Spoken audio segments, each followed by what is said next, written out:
Hello everyone! For the first time in Genshin's entire history, unless you count the Zhongli debacle, HOYOverse is actually directly buffing older characters. In patch Luna 3, several old Mondstadt characters will be getting significantly better, making characters who weren't very strong or meta relevant actually good characters through increased numbers, better quality of life, or completely new playstyles. So in this guide, I will be covering who's getting buffed and what the buffs are, and any updated builds or teams that are unlocked for the newly buffed characters, on top of analyzing how good the buffs actually are, including plenty of pre-release calcs. Now there is a little bit of an asterisk about these old character buffs. Instead of all the buffs just being added directly to a character's kit, the main buffs are being tied to a new faction-specific resonance system being introduced.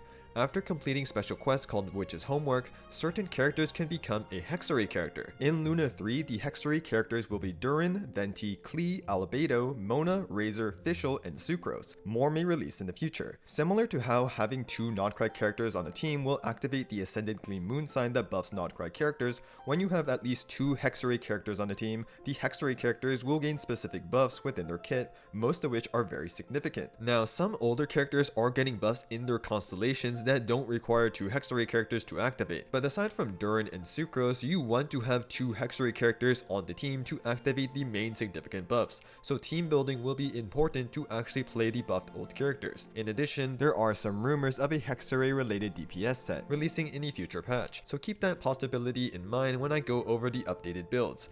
Now let's go over each of the buffed monster characters one by one.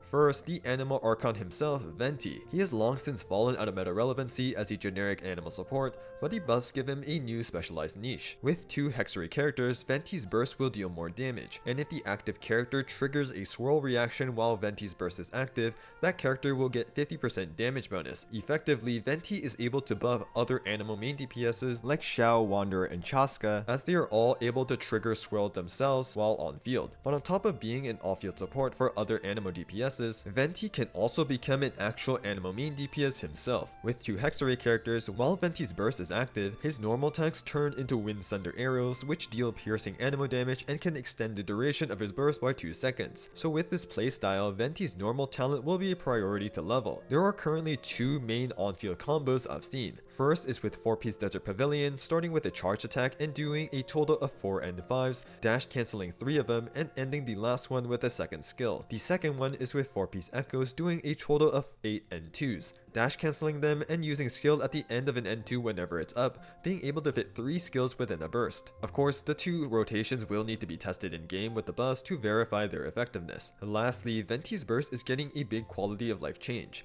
Instead of the awkward aiming at the burst you previously had to play around, Venti's burst will now automatically spawn on top of the nearest enemy. For constellation buffs, Venti C1 now gives extra attacks when Venti is on fielding with his new infused normal attacks. C2 now always gives 24% animo and physical res shred when enemies are hit with his skill. In addition, Venti's burst will reset his skill cooldown and give an effect called whenever a breeze blows. His infused normal attacks also have a 25% chance of granting this effect. With this effect, Venti's skills will deal significantly more damage. C4 gives the 25% animo damage to himself and the active character after using his skill or burst rather than picking up energy. And lastly, C6 now additionally gives Venti 100% crit damage against enemies hit by his burst. Overall, aside from C6, C2 is now a significant upgrade to Venti's damage as a main DPS due to the extra damage from his buffed elemental skills. In terms of builds, main DPS Venti is a completely new character to discuss about. There will be a new Venti signature weapon released just for his new DPS role. Its unique passive gives Venti 60% damage bonus to normal attack, elemental skill, and elemental burst damage. But while in combat, this damage bonus will constantly decrease by 10% every second until it reaches 0. To maintain the 60% damage buff, you need to constantly do normal attack, elemental skill, and elemental burst damage to prevent the buff from reaching 0. Having two Hexerei characters makes this maintenance much easier. Unfortunately, this new signature isn't actually very good. Based on a weapon comparison done by MeowTews, other signatures like Polar Star and Thundering Pulse perform very similarly, and Skyward Heart from the standard banner also isn't very far behind. For 4-star weapons, R5 Rust will be his best option as the main DPS.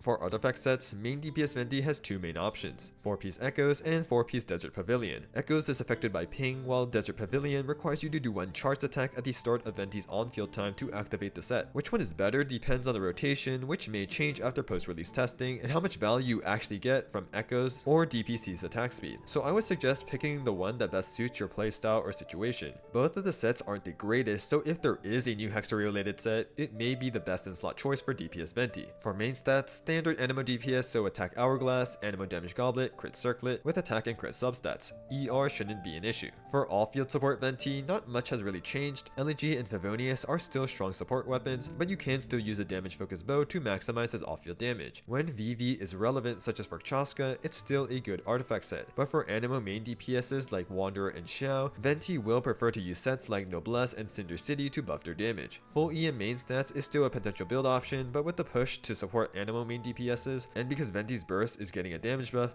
the traditional attack Anemo damage crit build may be more incentivized. For teams, the newly buffed Venti will be played as either a support for other Anemo main DPSs or as a carry himself. In both scenarios, Durin is the best second Hexerei character to enable the buff because of his off-field damage and res shred. As a support, Venti and Durin can support Chaska. Even though Venti being an Anemo unit means Chaska loses an elemental bullet, his other buffs do somewhat make up for it. And while Chaska generally has stronger teams with Mawika and Sitlali for instance, Venti and Durin is still a decent option for her. Venti and Durin can also support Wanderer and Xiao. If you don't have C6 Farazan, Venti does act as a sort of replacement for her with this new supportive role. For Venti main DPS, alongside Durin, you'll want to support him with strong buffers like C6 Farazan and Bennett. And compared to Xiao and Wanderer, this Venti team does overall calc a little bit higher than them at C0, so Venti can be considered the new best Anemo main DPS, not including Chaska and probably until Varka's release. Next up, we have Klee. Klee was never really a meta-relevant pyro DPS due to her damage output and clunky charged attack playstyle, so the buffs aim to address both issues. With two Hexerei characters, after Klee does damage with her normal attack, elemental skills, and burst, her special charge attacks will deal increased damage. In addition, the spark mechanic of her A1 passive is being revamped. Doing damage with skill and normal attacks still give a chance to generate a spark, which can be consumed to do an empowered charge attack called Boom Boom Strike that doesn't consume stamina and grants Klee interruption resistance. That's all the same as pre-buff Klee, but now using skill and burst both grant 1 spark each, and Klee can hold up to 3 sparks. With two Hexerei characters, while Klee's burst is active, her normal attack sequence doesn't reset, and if she performs her third basic attack in the sequence, her N3, it will be consumed and deal damage equivalent to a Boom Boom Strike, meaning her N3 can replace the use of a charged attack. On top of that, Klee has increased attack speed on her normal attacks and has faster animations on her charged attack and skill. All these buffs, especially her faster animations and attack speed, completely changes Klee's playstyle. Now I'm definitely not a Klee expert, but I talked with EnigWa, a theory crafter in KleeMains, who helped me out immensely with understanding the core Klee mechanics with the new buffs, so I'll do my best to convey the main points here. EnigWa, along with other KleeMains TCers like CPM, who has done a lot of team calcs, worked on an updated Klee guide for Kaching main, so I highly suggest checking that out for more detailed Klee information. Because Klee's N3 now can consume sparks to launch a Boom Boom Strike, you can replace many of the charged attack inputs with just spamming normal attacks with little drawbacks, making it much easier for people who struggle with animation cancelling to play Klee. But there are still a couple of important cancels you should learn that can help form the foundation of a good Klee rotation. First is the skill cancel with the burst. If you press skill then immediately use burst, you will get 2 total sparks by using both skill and burst, but the skill doesn't actually cast, so it doesn't go on cooldown, allowing you to cheat out an extra spark. Since Klee's skill cooldown is 20 seconds, for team rotations that are less than 20 seconds, this cancel is extremely important to get an extra spark every rotation, which translates to more damage, and it's still useful for teams with longer rotation times. Second is when you actually want to use Klee's skill for damage and energy, you'll want to use it after her N3, then follow it with an N1. Based on pre-release footage analysis, with the new animation speed, this looks to be the best way to cast Klee's skill quickly. Third is when you actually want to use Klee's charge attacks instead of normal attack spamming, you'll want to use them after an N1 or N2 for a quick animation cancel. N3C is not ideal. Lastly, while dash and jump cancels were very important pre-Klee buff, with the new animation speed, canceling with a normal attack instead currently looks faster, so dash and jump cancels will only be beneficial beneficial if you need the mobility in an actual fight. Here are a couple of example set rotations for Klee from the theory crafters at KleeMains. Combos and rotations may change with post-release testing, of course. Generally, there are rotations with more normal attack spam and rotations with more charge attack spam. While both have similar total multiplier values, normal attack spam is arguably easier to do and looks better for non-reaction Klee teams that have lower ER requirements like Chevre's Overload. Charge attack spam generates more energy with our A4 passive and looks better for reaction-based teams like Vaporize. Now, while following these set rotations can serve as a helpful basis, the theory crafters over at KleeMains suggest not following a strict rotation due to enemy fight variance, and instead know the basic combos and cancels so you can use them to adapt to any scenario. On top of that, a general strategy they recommend is using normal attacks when you have 2 or 3 sparks and use charge attack cancels when you have 1 or 0 sparks. For constellation buffs, C1 now gives Klee an extra 60% attack when she triggers the original C1 effect. Concerning you can get C1 for free, this is a strong constellation to pick up if you're interested in playing Klee. The defense shred from C2 is still the same, it just explicitly says from elemental skill now instead of just from the skill's mines. C4 now gives additional damage to the end of Klee's burst if she's on field, and lastly, C6 now also gives a chance for Klee's sparks not to be consumed, while also allowing her N1 and N2 to consume them if you have 2 Hexerei characters on team. In other words, more damage. Overall, Klee's constellations are quite potent, making them enticing to pick from the constellation selector if you plan on playing Klee. C1's attack buff is nice, especially in a team without Bennett, and C2 and C6 both increase Klee's personal damage and the team's damage via defense shred from C2 and the extra energy from C6. Builds wise, Klee's best weapons do depend on the team she's in, such as Overvape versus Chevre's Overload. Specific weapon comparisons for specific teams will be outlined in the team section, but for some general weapon recommendations, Nefer's signature is a great all-rounder weapon, with Widsith being the best 4-star all-rounder weapon. Weapons like Risley's and Nivulette's signature are good for specifically Farina teams. Other crit, damage percent, and or attack-based stat sticks will be fine to use as well. Lastly, the best free-to-play weapon overall is Flowing Purity, the Fontaine craftable, while also enabling a unique synergy with 4-piece Whimsy because of its Bond of Life passive. For artifact sets, aside from a possible new Hexerei set, she can go 4-piece Marchesi Hunter with Farina, 4-piece Crimson Witch,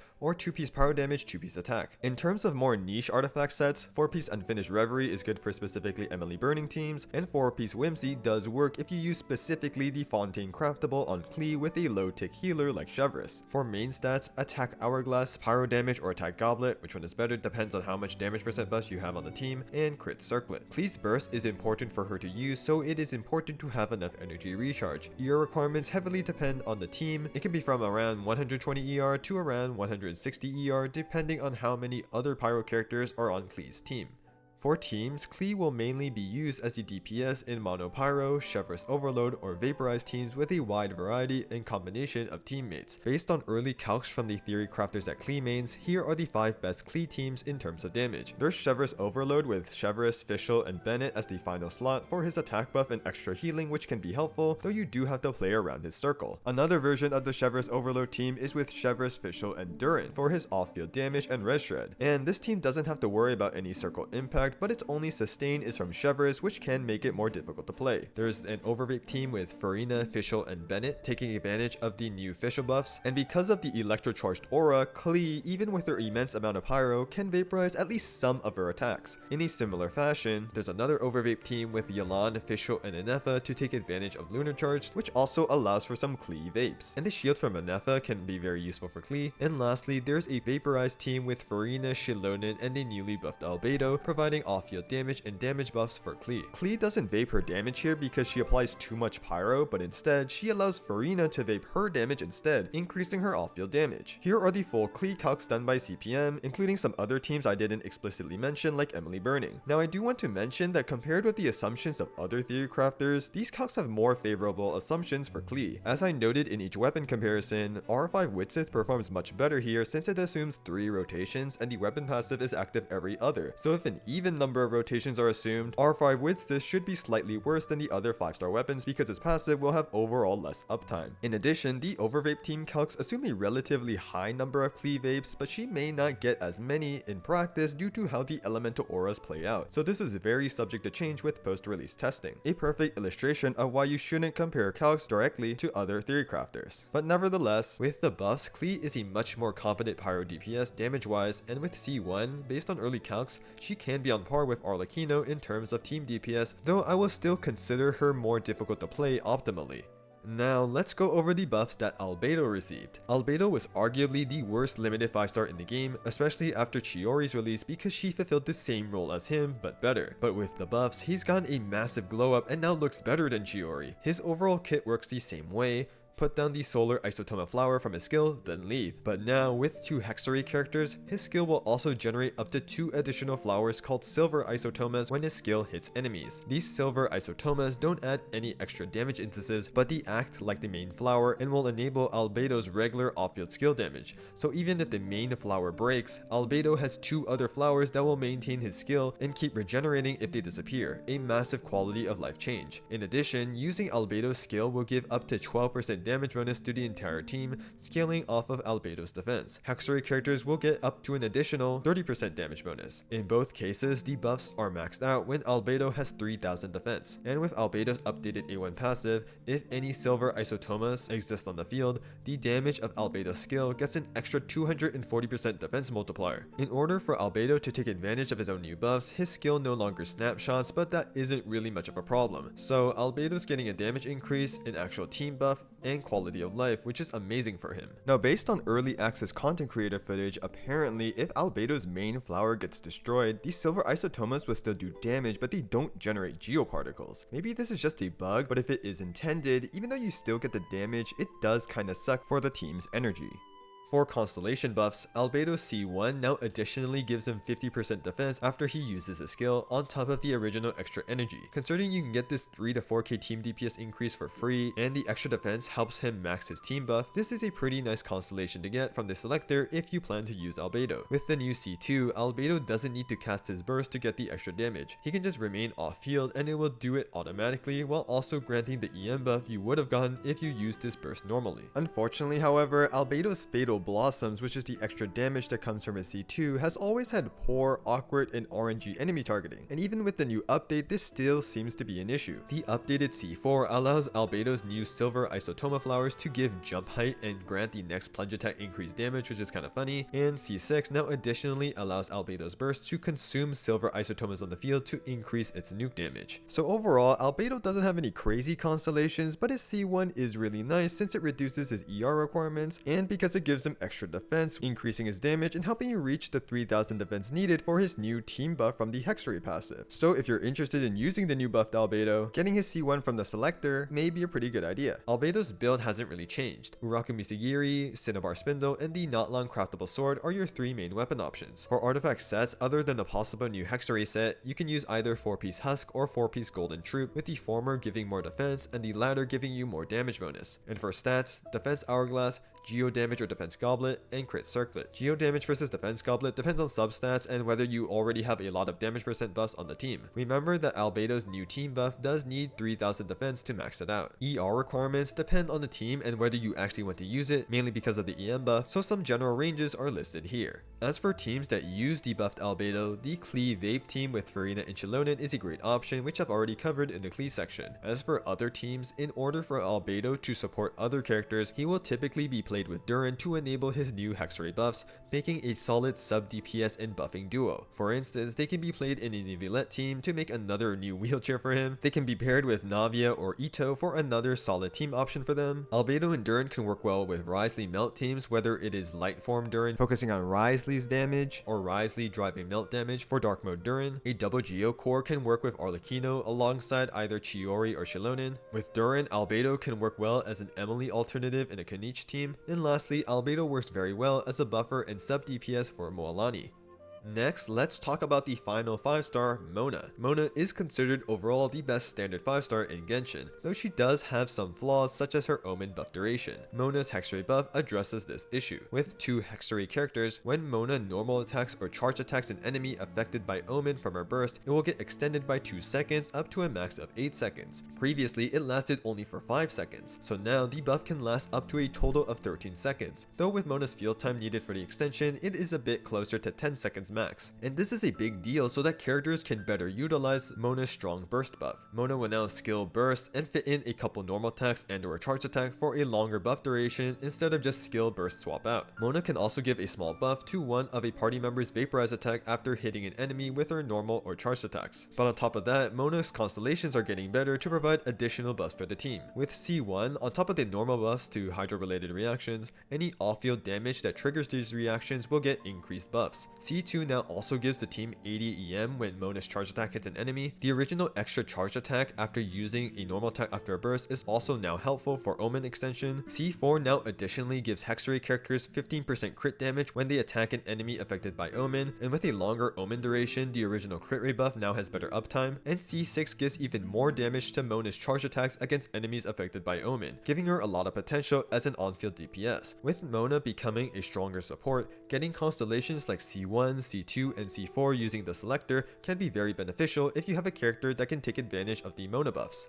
For builds, full support Mona hasn't changed. She mainly wants to use weapons like TTDS, Favonius Codex, or Prototype Amber, and sets like 4-piece Tenacity of the Millilith, Noblesse, Instructors, Cinder City, or 2-piece ER, and just build as much energy recharge as possible. However, in the few teams where Mona is an on-field driver and you have her C6, you may consider a DPS build instead. Pick your best damage-oriented weapon that gives attack, crit, and or damage percent. For sets, aside from a possible new Hexerei set, you can go a 2-piece set, 4-piece Gilded, 4-piece Wanderer's Troop, or 4-piece Heart of Death. Then for main stats, you can go ER Hourglass, Attack Hourglass, or EM Hourglass when Mona is specifically the one doing the vaping, Hydro Damage, or Attack Goblet since C6 already gives a lot of damage percent, then Crit Circlet. For teams utilizing the newly buffed Mona, Mona can pair well with Fischl to form an overvape team for a pyro DPS like Arlecchino. A similar kind of overvape team can be created for Chaska, teaming her with Mona, Durin, and an Electro support. Mona can also support main DPS Durin with Farina and C6 Bennett, where Durin can get pyro-infused attacks from C6 Bennett and vape those attacks. But probably the best user of the newly buffed Mona is Molani, where she can actually buff more of her shark bites using the Omen extension with Durin, Pyro MC, or Malwika as the source of off-field pyro. On paper, the team DPS looks good, although Stygian content will probably be annoying for Mona in these teams in terms of energy, which is a flaw. In terms of Mona on-field DPS, ideally C6 Mona, she can act as a driver for an overvape team with Anetha, Durin, and Fischl, or potentially Yehoda, and with C6, Mona as a DPS can actually be pretty good. Now, let's move on to the 4 stars, first of which is Razor. With the new buffs, Razor is becoming an actual solid Electro DPS. Razor's updated C6 is very important for his newfound strength. A C6 charge normal attack outside of his burst and his tap skill now give Razor the full 3 sigils instead, and after Razor consumes any sigils, he gains 10% crit rate and 50% crit damage. Then, with 2 Hexerei characters, Razor's burst deals more damage, and whenever Razor gets sigils past his max of 3, his burst will deal an additional attack and restore energy for Razor. With this new sigil system, C6 Razor gains much more damage as an Electro DPS. One potential optimal combo currently looks like this. Start with a tap E at the start of the first rotation for sigils and Electro application for Chevreuse, then after the supports, hold E for damage and energy, N1 for C6 3 sigils, Q to clear all the sigils and get the C6 crit buff, tap E again for 3 sigils, then do the sequence of 3 normal attacks with a dash cancel, 3 normal attacks with a dash cancel again, and then 1 normal attack into a tap E twice, which overflows Razor's energy twice. As always, optimal combos are subject to change with post-release testing. For builds, Razor is still a standard DPS, so use your best claymore that has crit, attack, and or damage percent. For artifact sets, other than a possible new Hexerei set, 4-piece Echoes will be a strong choice. If you have high ping, then you can consider 4-piece Gladiators, 4-piece Gilded, or 2-piece 2-piece. For stats, it's just the standard Attack Hourglass, Electro Damage Goblet, and Crit Circlet. For teams, the new main DPS Razor will be best played in a Chevreuse Overload team with Fischl and either Bennett or Durin as the final support, with the Bennett version having the highest team DPS based on early calcs. You can also choose to not use Fischl and run both Bennett and Durin instead. Overall, C6 Razor is a much better DPS than before, with the Chevreuse Overload teams performing just under Chlorans and about the same level as Raiden but for Durin. Next, let's talk about Fischl. Fischl's kit works exactly the same, but she'll be able to provide strong team buffs for certain teams. With 2 Hexerei characters, while Oz is on the field, if the party triggers Overload, Fischl and the active character gets 22.5% attack for 10 seconds. If the party triggers Electrocharge or Lunar Charge, Fischl and the active character gets 90 EM for 10 seconds instead. And if you have Fischl C6 and the C6 procs, these bonuses are doubled, so 45% attack and 180 EM with C6, which are very strong buffs. Fischl is the exact same character, so builds don't really change. Any damage-oriented build works fine. Song of Stillness, the Fontaine Craftable, is our best free-to-play option. The Stringless is and has been one of our best 4-star options. And any 5-star stat stick that gives crit, attack percent, or damage percent works on Fischl. And this includes Venti's new signature weapon. For artifact sets, it's still 4-piece Golden Troop or the possible new Hexerei set if it exists, and it works for her. And then Attack Hourglass, Electro Damage Goblet, and Crit Circlet. For teams, Fischl pairs well with Mona to mainly drive overvape teams for characters like Arlecchino, Chaska, or Mona on-field driver. Teams I've already mentioned in the Mona section, where Fischl can give both her attack and EM buffs since you trigger Overload and Electrocharged. Even without Mona, Fischl can still be good in overvape teams when paired with durin, such as in an overvape team with an Animo driver like Mizuki or Aoife. Fischl is also now a much better Inefa replacement for Flint's teams in terms of damage. There is still the lack of shielding, but the damage gap is smaller now with Fischl's new buffs. But the most prevalent team archetype where Fischl will be strong are in Chevrus Overload teams with her new attack buff. Along with Durin to enable the Hexerei buffs, this trio makes a very strong team core for any Pyro or Electro DPS, including Razor, Klee, Yoimiya, Raiden, Linny, Cloran, Arlecchino, and Varessa, just to name a few, where the new buffed Fischl and Durin makes these teams generally better than before due to their supportive capabilities and considerable off-field damage. Lastly, we have Sucrose. She is the strongest old Mondstadt character on the list pre-buff, so what buff is she getting? With 2 Hexerei characters, using her elemental skill gives an additional small damage bonus buff to the party, and using her burst gives additional damage bonus to Hexerei characters. Yet another additional damage buff to Hexerei characters is also being added to her C6. Now the actual buff numbers she gives are supposed to be thematic for her character, which is pretty cool, but the actual buff value is insignificant. So ultimately, Sucrose didn't really get anything. In general, she's still going to be using sack frags, TTDS, Favonius Codex, or Wandering Evenstar with a full EM 4-piece VV build in her normal teams. She will still be used in all of her normal teams without another Hexerei character since the extra buff you get doesn't matter. The main value of Sucrose's Hexerei buff is that she will count as a Hexerei character, allowing her to enable the buffs for the other Hexerei characters. For instance, pairing with Mona to enable her buffs for Malani while still using Mawika, or pairing her with Fischl in an Inefa-less Flynn's teams for more buffs for Flynn's. That's everything about the Mondstadt or Hexenzirkel character buffs. All of the character buffs are actually quite impactful for their respective characters. If I were to rank the buffs in a tier list, it would look something like this. Sucrose is on her own tier because the buffs to her kit don't actually matter. You would never make a team to activate her Hexerei buffs. Her main value is that she counts as a Hexerei character to enable the buffs for the other Hexerei characters. Then I would group all the DPS oriented characters. Venti's buffs are very unique, turning him into either a main DPS or a support for other Animo DPSs. However, he just looks alright in both of these roles. Good, but nothing insane. However, he could gain more value if Varka synergizes very well with the buffed Venti. That would definitely move him up in my list. For Klee and C6 Razor, the buffs turn them from relatively weak characters into solid DPSs that are around Fontaine level in terms of damage. Even with the buffs, most TCers don't consider them better than Arlecchino and Cloran, who are close comparisons, mainly because they lack some quality of life. But they're still pretty good, especially when compared to before. And lastly, we have the 3 supports. Mona is the most niche support out of the 3, as only a select few characters can truly take advantage of her new buffs, but for these characters such as Malani,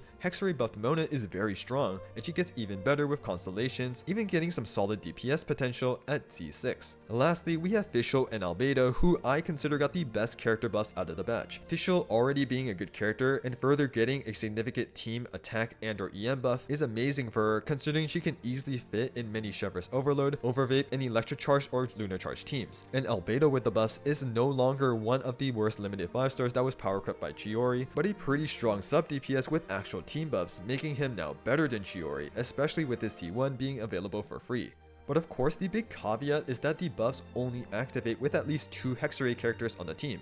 Otherwise, the main character buffs don't work at all. So for example, even though Mona's Omen extension would be great in a Skirk team, Mona can't activate her new buff in this team at the moment because there is no other Hydro or Cryo Hexerei character. Also, even though Durin isn't needed to activate the buffs, some characters like Venti and Albedo really prefer to have Durin on the team to enable their buffs in their best teams. The small current Hexerei roster makes the overall buffs a bit more limited compared to normal character buffs which have been done in Honkai Star Rail and Zenless Zone Zero, though this can be alleviated if more Hexerei characters are released in the future. Also, even though the buffs are significant, I wouldn't recommend pulling the limited 5 stars for purely meta reasons if you don't already have them, just because they got buffed. The buffs aren't that extremely meta defining to warrant that, and the older characters still have some quality of life missing compared to modern characters. However, if you already have the old Mondstadt characters and or like them, then these buffs are great and extremely worth it. Many people love characters of the older roster, but they may have felt a bit disappointed in their performance compared to newer characters. So it's great to see HOYOverse go back to these characters and make them much more meta relevant with some much needed buffs. So ultimately, all these buffs are great and are healthy for the game. And the most exciting thing is that it opens the possibility of more character buffs in the future. Perhaps we'll see a Leeway, Inazuma, or Sumeru set of character buffs in the near future. I hope this guide on the Mondstadt character buffs was helpful to you all. A big thanks to MeowTews for all the various Hexerei related calcs I referenced in this video. She has a spreadsheet with even more calc, which I'll link below if you're interested in more TC. She spent a lot of time and put a lot of effort in all these calcs, so she deserves a ton of praise and definitely deserves your support. Thank you to hyperwebster for the Razor Team Calcs reference, yet another great theory crafter. Also, another big thank you to the theory crafters at KleeMains, EnigWa and CPM for helping me with the Klee section of this video and allowing me to showcase their calcs. Don't forget to check out their updated Klee guide they worked on for KQM. Just clicking and watching the video helps the channel immensely, and if you want to show even more support, consider liking or sharing the video, or click the subscribe button for more Genshin guide and analysis videos in the future. Leave any questions in the comments, and I hope you all have a wonderful day.